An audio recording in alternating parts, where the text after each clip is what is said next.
start by removing an additional obstacle. I saw on my YouTube, YouTube picks at random a photo of the video. So it's like 30 to 40 minutes of video on each sermon that I upload to my YouTube. And YouTube just picks a random photo from each one, just a snapshot. And I was scrolling through it the other day, and pretty much every photo, my arms are like this. So I realized that must be the main. So like at some point, if there's any additional obstacle, that thing was just going to be slammed and it would have gone flying. So I had to remove that. Tom, did you know that I was talking about grace this morning? Because I sometimes think, I was actually talking with Tony about this the other day, y'all's son, Tony Wallace, about the way that God works. And I don't know how he does what he does, but sometimes the song leader will pick a song that is like the best intro to what's about to be discussed. Amazing Grace. And this is a thing that I don't think that it can be talked about enough. I don't think that it can be emphasized enough. It has to be emphasized in its proper channel. It has to be contextualized by gospel. But we need to know about the grace God has for us. That's really what I'm going to speak about this morning. We're in Romans 5. We've been in the same section. Romans 5, 12 through 21. This is the 5th week in that section. We'll be done. This is the next week we go to chapter 6. But so I think we're going to close up this section, which honestly has been the hardest section of Scripture I've ever studied in my life. There are many hours where I was kind of lost as to what God was saying, and having to do a lot of praying and just sitting there just racking my brain. What is he saying? And why does it sound like he's saying this if that's not reconcilable with a lot of other things I know about the Bible? And so it's been a wrestling match, but I believe that by the grace of God we've gotten through it. And I do challenge anybody that missed those to go back and listen to the last 5 weeks, because it's really important, this comparison between what Adam did, through one man, sin came into the world and death through sin, but through one man, righteousness came into the world and life through righteousness. Now, question. If one sin brought condemnation, then what would be your expectation of many sins? Much more condemnation be the natural flow of that. If one sin brings condemnation, then many sins would bring much more condemnation, would be the expectation. But Paul says something that is surprising. He says, it's not as though, and this is a literal rendering of Romans 5:16. I study Greek and I love it, but I'm not an expert. I have a professor who I lean on a lot of times when I'm really wrestling with a passage in the Greek. And I went to him and said, I was really wrestling with the first part of Romans 5:16. So the first part of this is his translation. And after he gave it, I thought, that's exactly it. Why was I was being confined by what English translations were saying rather than letting the Greek just say exactly what it was saying. So this is what it says in Romans 5:16. He says, it's not as though the gift came through the sinning of one man. For though the judgment of one led to condemnation, the gift after the sinning of many led to justification. So I said, if one trespass leads to condemnation, then what of many trespasses? Much more condemnation. But Paul says, in fact, that while it is true that sin brought condemnation, the actual result after many sins was a gift that brought justification. Now, the result of sin is what? Always, every time. Death, every time. Romans 6:23, for the wages of sin is death. So how is it that after many sins, righteousness and justification was the result? The key word is gift. Because the idea is, Romans 6:23, the wage of sin is death. In other words, the thing you work for when you sin is death. That's what you get. That's the wage for your labors. That's the wage for the thing that we all chose to do. The wage of it, the proper earning, the compensation for it is death. So to answer why is it that in fact we're getting righteousness and justification and life through that righteousness, the answer is in the key word gift, which is very closely related to the word grace, which is saying that if the natural course of my life would lead to death, but in reality I don't actually get death, I get life, then we know that something immeasurably powerful and wonderful interfered with my life, namely the grace of God. That's what this message is about this morning. I have 5 points about it. Let's start with, so here's the first point. I'll give the wording of it in a moment, but I want to read a couple of verses in this section, and I want you to see if you can get an idea of what Paul is saying. I'm going to put stress on the words that I think are important for this point. Chapter 5 and verse 15. But the free gift is not like the trespass. So, how are they different? Comparison, and this is a contrasting of the gift and the trespass. How are they different? Well, he says, because if many died through one man's trespass, here's the emphasis, much more have the grace of God and the free gift by the grace of that one man, Jesus Christ, abounded for many. Much more. In other words, in what way is the trespass and the gift different? They're different in that the efficacy or the power or the potency or whatever word you want to put on that, the efficacy of the gift is greater than the efficacy of the sin of Adam. In other words, if you were to compare the great power which has led all men to sin and has brought every man into damnation, that's a great amount of power for all of history for that. If you were to compare the sin of Adam to the gift of Christ side by side and say which one of them has greater power, Paul's point is the grace of Christ. It is more powerful than the sin of Adam is to bring death. The grace of Christ has more power to give life than the sin of Adam has to give death. That's an amazing point. And he says it again in verse 17. So he says, for if because of one man's trespass, death reigned through that one man, listen to this, much more will those who receive the abundance of grace and the free gift of righteousness reign in life through the one man, Jesus Christ. Do you notice again the words much more? There's a comparison between these. And the thing he's admitted is that Adam did bring a terrible destruction.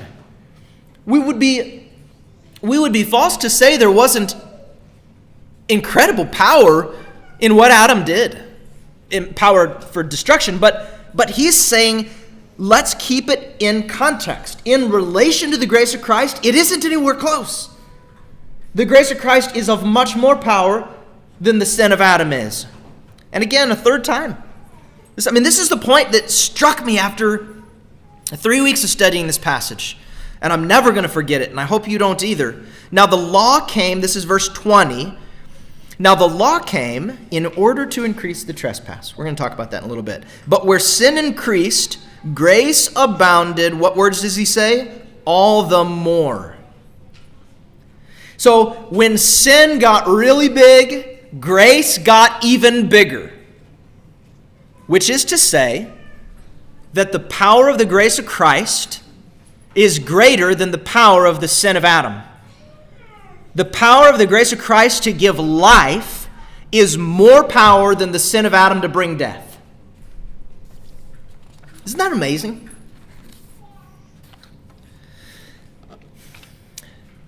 Here's kind of the takeaway of that. Listen to this.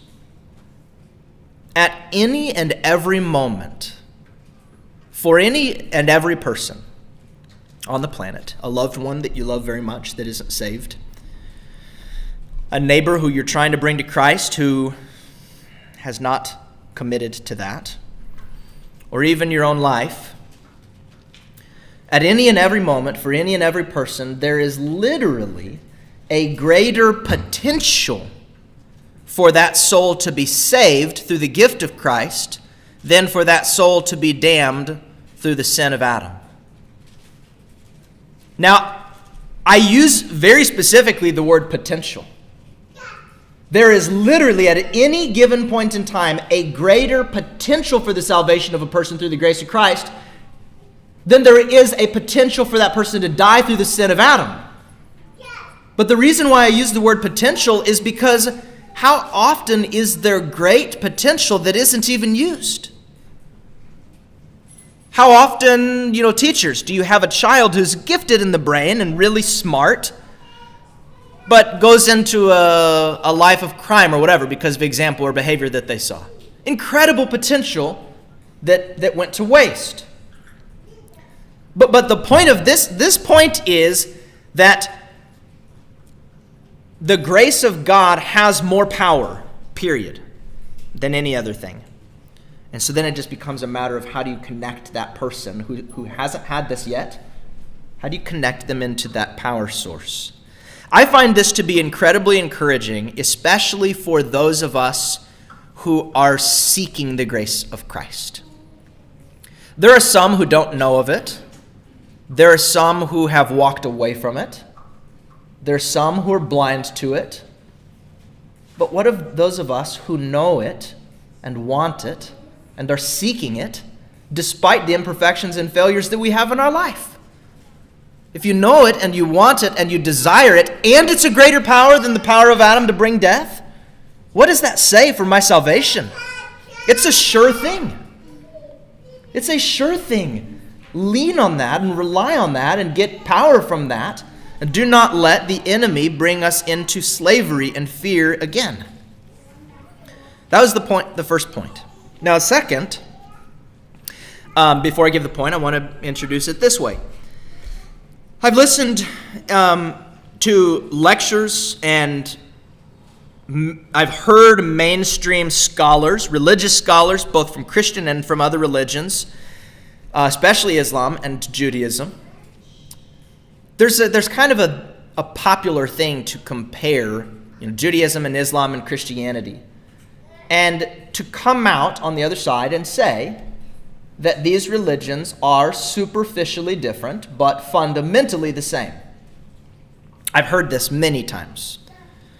In fact, there was a lecturer who came to a popular Christian college, which we all know, and gave a lecture on comparing Islam to, is the God of Islam the same as the God of Judaism, the God of the Bible? Well, the answer was yes. This was his answer. Now, so it's to say that these religions are superficially different, but fundamentally the same. In other words, there might be some outer regiments that differ and vary, but at their core, they're the same thing. I wonder how many Christians would have no idea how to respond to that. I think there'd be many. How would you respond? How would you say,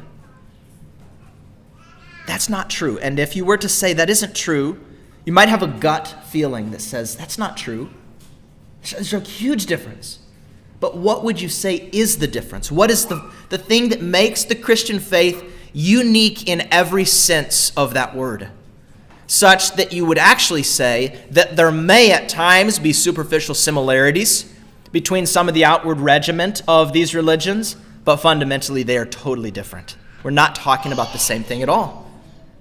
And here's how that's true. The Christian faith, over against every other religion of the world, including some more modern offshoots of the Christian faith, or they would call themselves that, is that true Christianity is not a works-based religion. The Christian faith is grace-based. It is not works-based. In fact, the prerequisite for even coming into Jesus Christ is knowing outright at the front, there's not anything I could ever do to impress an infinitely holy God, in whose presence I am nothing. There's utterly nothing I could do by way of my own hand to impress this God. That's the prerequisite. That's the basis of it, is knowing I am not good enough. Whereas in the others, there's a lot of striving and fear, really a lot of fear that when I get to the end of this life, I better have done more good than I did bad, otherwise I'm going to be damned. That's the freedom we have in Jesus Christ, is that isn't true of us. And I do not have to fear and live in the shadows of that, being scared that God's going to say, you did more bad than good, and therefore, because the odds of the scale are tipped in that direction, you're going to spend an eternity in hell. Rather, I'm going to have an advocate in whose presence God sees me only as righteous, irrespective of the many things that I did that were unrighteous. There is no other religion like that. What's the point? Grace is never earned. Let me show you why I say that. Verse 15, the first couple words, but the free gift isn't like the trespass. What does he call it? A free gift. Have you ever had somebody work for a gift? No. It's free. Same thing at the end of verse 15. The grace of God and the free gift by the grace of the one man, Jesus Christ. Look at verse 16. Second half. But the free gift following many trespasses brought justification. Last part of verse 17. The abundance of grace and the free gift of righteousness. What does Paul keep calling it? That he would say in chapter 1, the wrath of God is revealed against all unrighteousness. And that he would say, therefore, that he wants to give the gospel, because in the gospel, the righteousness of God is revealed. And we get that righteousness. And that he would say in chapter 3, that what shall we say then? Are the Jews any better off than the Greeks? No, because we've already charged that all are under sin, both Jews and Greeks. There is none who is good, not even one. There is no one who is righteous. And that he would say and make the point continuously that all of us are unrighteous, and yet we get to be righteous in the eyes of God because of Jesus, who was put forward as a sacrifice on our behalf. The point he wants us to get is this was a free gift. You cannot earn it. You can't get this thing. In fact, and this is a big thing that I'm not sure has been stressed enough or taught enough. A work of righteousness isn't actually produced in your life until after you've been saved. In other words, God takes you from the state of being an enemy to being saved prior to there being some work that was inherently righteous. This is the point of what he said at a few verses before this, in verse 11, and before that in Romans chapter 5, that while we were yet enemies, God gave his Son for us. We were reconciled to God as enemies. We were enemies up until the point. In other words, I wasn't an enemy who worked for 5 years to make myself no longer an enemy, and then he saved me. But he saved me immediately out of being an enemy, and at that point I was saved. In other words, I didn't do anything at that point to earn it. But the way that works matter, and they do, to say that works don't matter is a lie also. But what it says in Ephesians 2 is really illuminating. He says, "For by grace you've been saved through faith." This isn't your own doing. We need to know that, but it's a gift of God. That's what we're talking about. Not as a result of works, again stressing it, so that no one may boast, because we are his workmanship, created in Jesus Christ for good works. In other words, when I, being an enemy and brought into Jesus Christ apart from works, and in that place I'm saved, then in that place, I begin to produce good works, which he says is actually a creation of Jesus Christ. We're going to get to this in chapter 6 when he talks about being raised with Christ, putting on Christ, becoming a new creation. It is no longer I who live, but Christ who lives in me. The production of righteous works is not the thing that saved me. It's the thing that's produced through me by Christ after I've been saved. And so the point of this is grace is never earned. And that's good news, because I could not do enough good. Now we know this. We probably knew this at one point in time, but we do forget it over time. Let me read to you Galatians 3.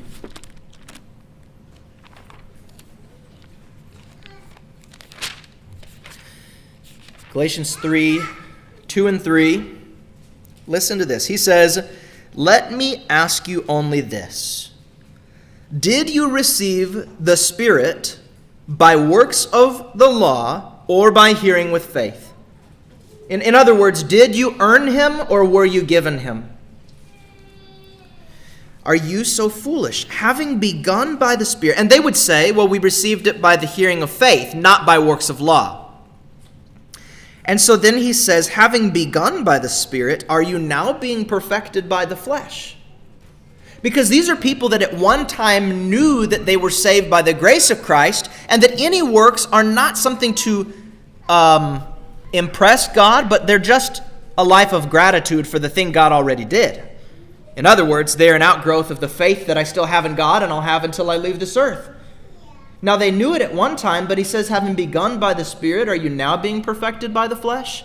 Sometimes we can be in the Christian faith for so long that we forget that it isn't our works daily that are saving us. The same thing saves us today as the thing that saved us 30 years ago when we were baptized, namely the grace of Jesus Christ. Grace is never earned.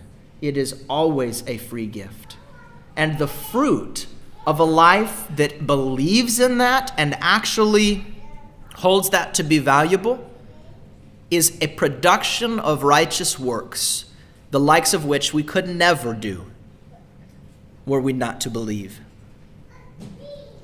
It will always bring that, but that isn't what saves us. That's the second point. Point number 3, look at the second half of verse 15. Much more have the grace of God and the free gift by the grace of that one man, Jesus Christ, abounded for many. So you saw where I put the stress. Abounded. The gift abounded in a way which was much more than how Adam's sin abounded to the whole world. Now look at verse 17, second half. Much more will those who receive the abundance of grace and the free gift of righteousness reign in life through the one man, Jesus Christ. So it abounded. There is an abundance of it. In other words, there isn't a what? What's the opposite of an abundance? A shortage. There isn't a shortage of it. How many live and walk as though the grace of God is in short supply? How many? Do this Christian walk as though the grace of God is of limited supply, waiting to dry up? That's not what he says. What does he say of it? It's abundant. And you would say, well, then to what degree is the grace of God abundant? To what degree does it abound? How far does that go? Well, he says it in verse 20.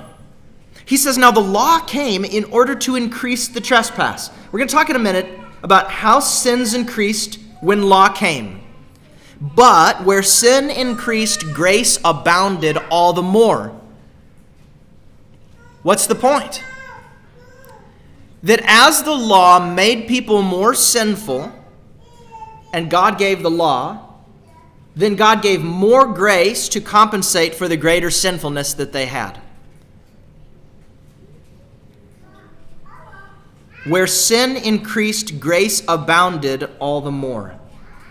That's what he says. Am I pulling that out of my hat? No, why do we trust that? Abundant, abounded all the more. Do we trust that? It's so much bigger than we can imagine. And my question is, why would we want to diminish it? What would be the good of that?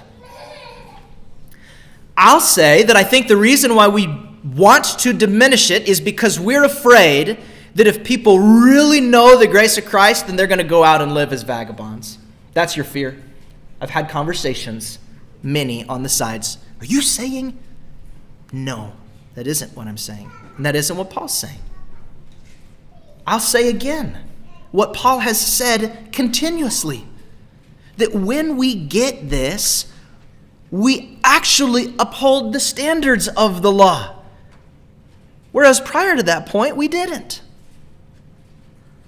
We must believe what God said, not what I've been told that God said.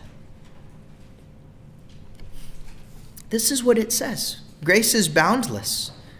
So there isn't a sin which in itself would forfeit you from the grace of God. Say you've committed a terrible sin. You have. You have. And so have I. Is there any of those which would discount me from the grace of Christ or you? And the answer is no. Now, there's qualifications on it, and I think we're about to see that. This is now moving into the fourth point. So the third point is God's grace is boundless, if you're writing that down. But the fourth point, my big question for several weeks, and it hit me one day, is, and just consider this. Why is God's grace a greater power?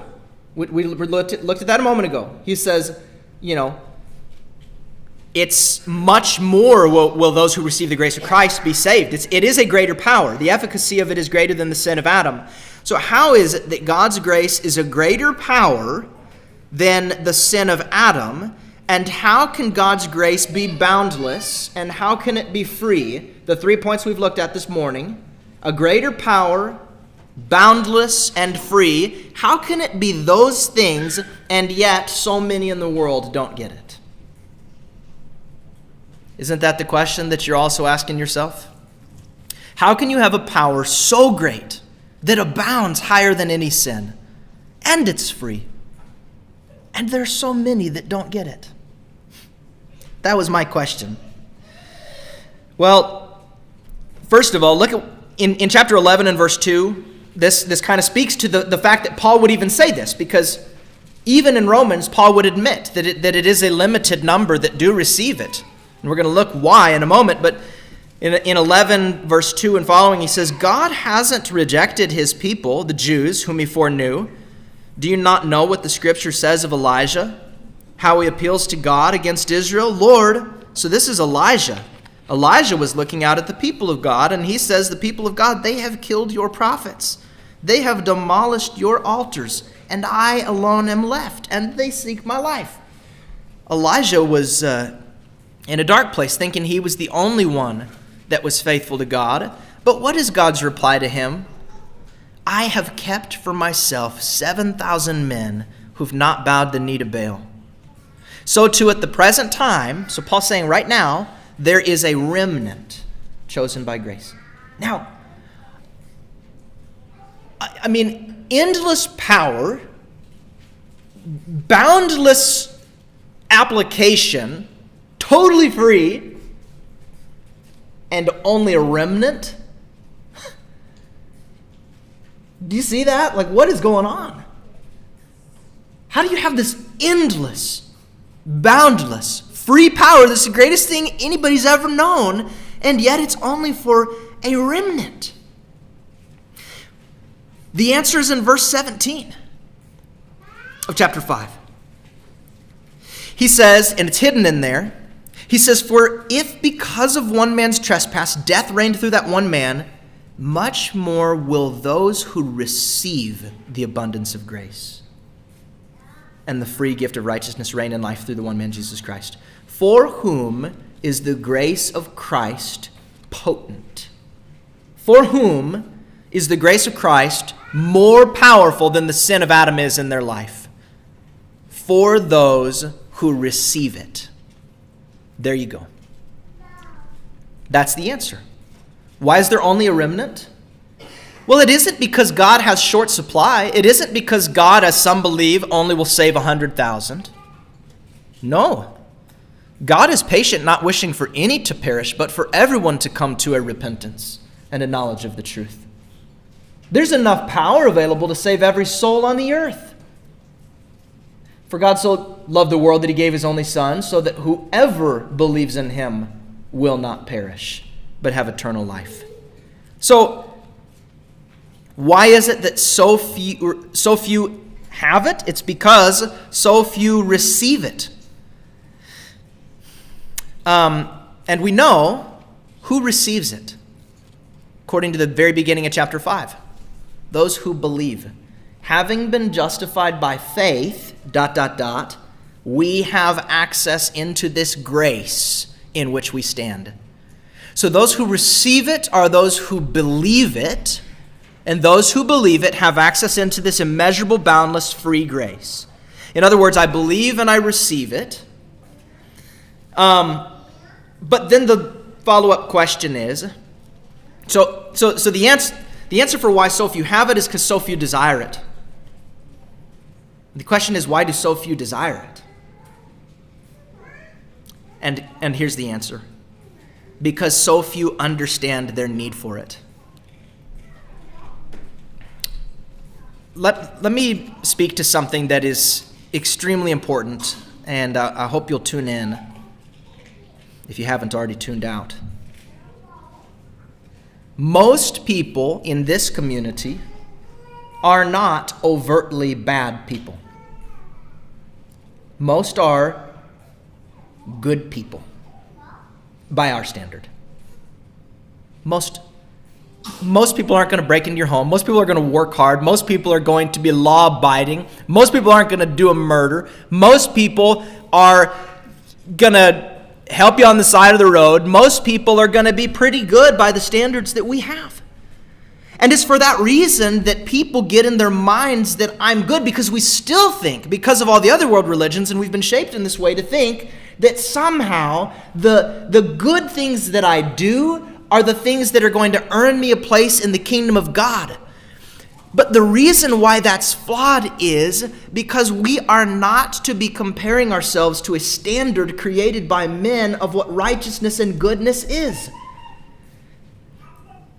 There are mostly good people, and yet they will be damned. And we gotta get our heads around that.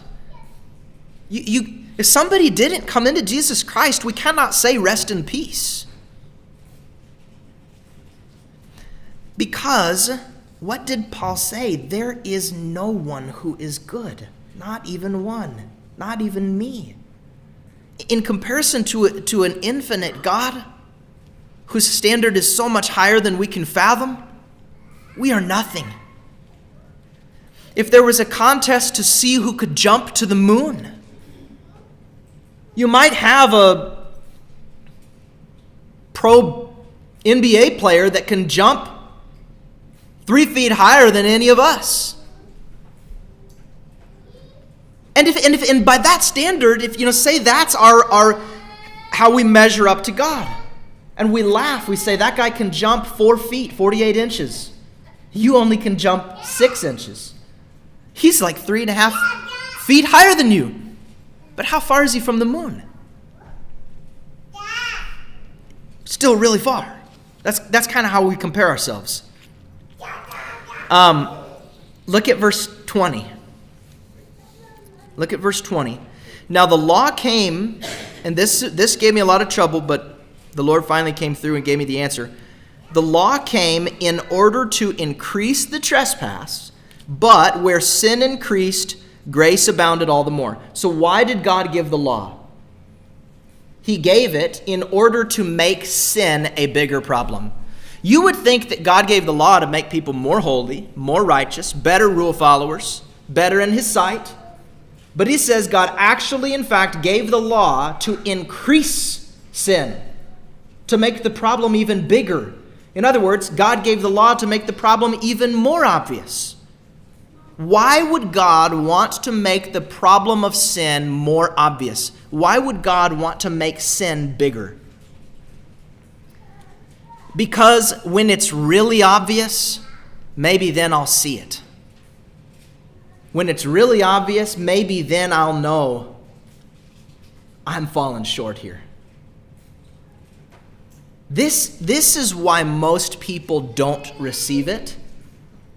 Because most people don't know how badly they need it. Because most people don't have an idea of what God actually expects, what his standard for perfection on your own would be. And therefore, they don't want to receive the gift of Jesus Christ, which is the only means for them to have the righteousness, which is the standard of God. Does that make sense? God gave the law to make the sin problem even bigger. Paul says in chapter 7 that through the law, sin was shown to be sinful and was made sinful beyond measure. It doesn't mean that Paul started committing sins that he wasn't committing before, and I'll tell you about that once we get to chapter 7. But Paul is saying that the sin problem was way more obvious when the law came. And all of Israel should have said, I'm falling short, therefore I need a sacrifice. I need something beyond me, because I can't do it. Neither can you. And so we thank God through Jesus Christ, who has delivered us from this body of death by doing what the law couldn't do because of this body of sin, by giving us through Jesus a righteousness that we didn't earn and covering us with his blood. There is no better news. We don't live in fear any longer. There's a boundless grace so long as we continue to do what? Trust in him. Look to him every day. Put your hopes in him. Go humbly before him. Confess sin before him. Tell him of how you're falling short.